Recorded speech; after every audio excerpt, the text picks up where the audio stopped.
Di satu sudut kecil di pinggir Kuala Lumpur, tinggal seorang lelaki bernama Razlan. Umurnya sudah melepasi separuh abad.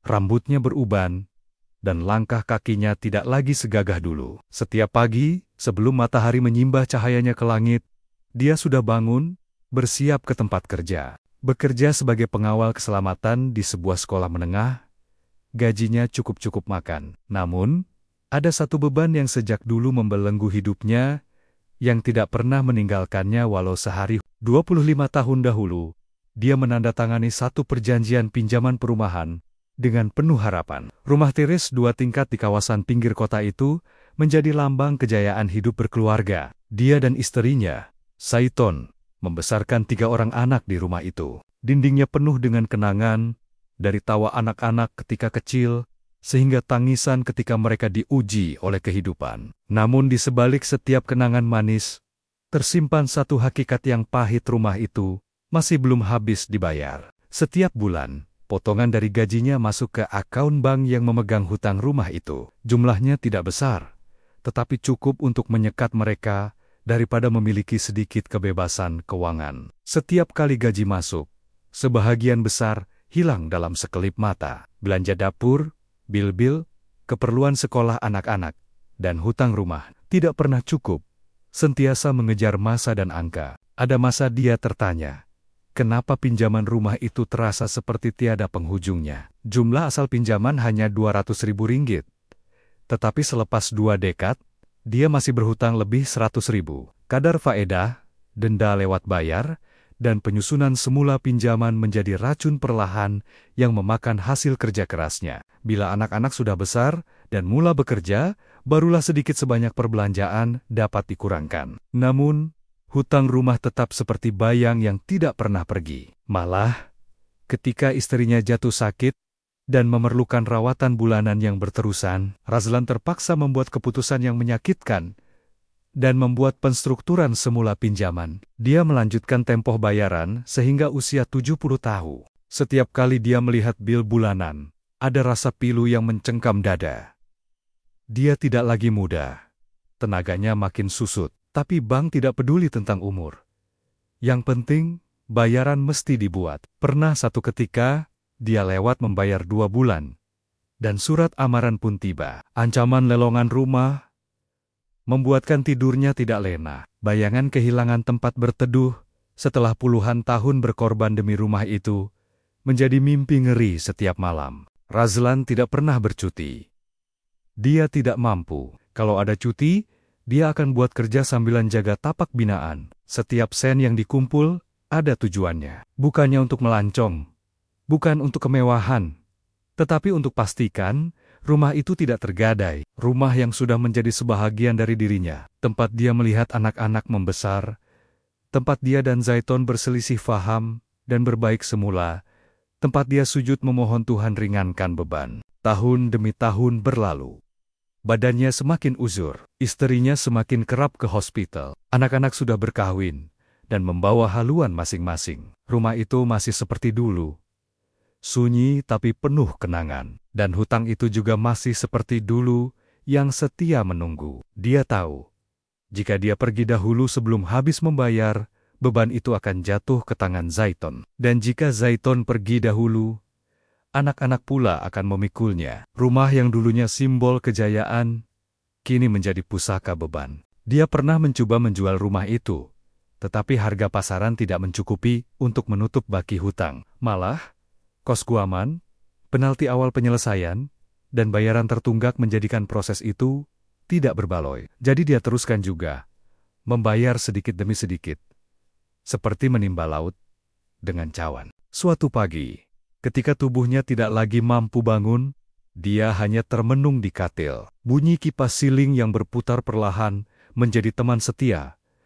Pikirannya melayang jauh. Dalam hatinya, ada satu persoalan yang tidak pernah dijawab. Adakah berbaloi semua ini? Bertahun-tahun hidup dalam kitaran membayar, mengejar, mengikat diri kepada satu struktur hutang yang tidak pernah kenal belas kasihan. Dia bukan tidak bersyukur, tapi dia juga manusia biasa. Ada lelah, ada kecewa, ada air mata yang hanya Tuhan tahu. Dalam diam, dia menulis satu surat.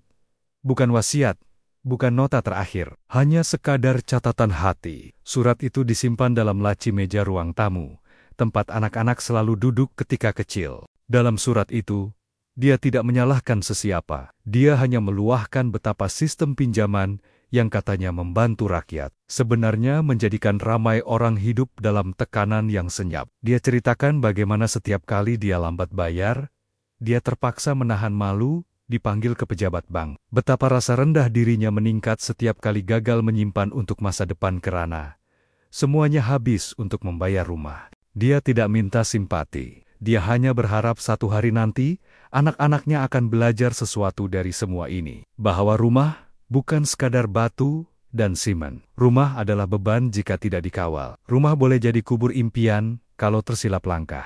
Beberapa bulan kemudian, Razlan pergi meninggalkan dunia. Wajahnya tenang, seperti orang yang akhirnya dilepaskan dari rantai yang panjang. Rumah itu kini sepi. Zaiton tinggal bersendirian, menatap dinding yang penuh dengan kenangan. Surat itu dibaca oleh anak sulung, dan air matanya tidak berhenti mengalir. Dia akhirnya faham mengapa ayahnya jarang senyum, mengapa cuti sekolah tidak pernah kemana-mana, dan mengapa setiap hujung bulan begitu muram. Mereka sepakat untuk menjual rumah itu, walau terpaksa menanggung sedikit kerugian.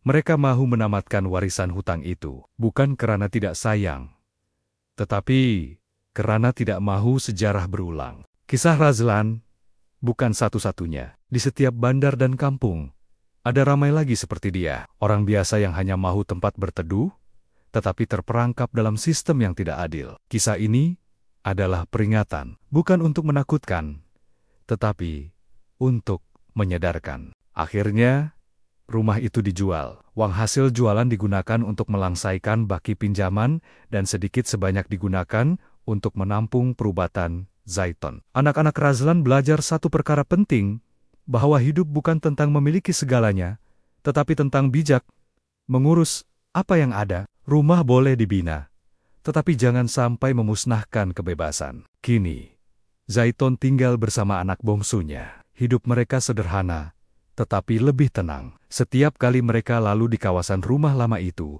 ada rasa sebak yang menyapa. Bukan karena menyesal, tetapi karena mengingati harga sebuah pengorbanan yang tidak pernah dihargai secara terbuka. Surat Razlan kini disimpan dalam bingkai kaca, digantung di ruang tamu rumah baru, sebagai tanda ingatan, sebagai warisan nilai, bahwa cinta seorang ayah tidak semestinya diberi dalam bentuk hadiah atau pelukan, tetapi juga dalam bentuk pengorbanan yang senyap, dan bahwa hutang rumah bukan sekadar nomor dalam kertas. Ia adalah sebahagian dari hidup yang boleh menyekat napas kalau tidak dijaga. Dalam kehidupan modern hari ini, memiliki rumah seringkali dilihat sebagai simbol kejayaan. Ramai anak muda menetapkan membeli rumah sebagai matlamat utama, sebaik sahaja mula bekerja. Tapi ramai juga yang terlepas pandang satu hakikat penting.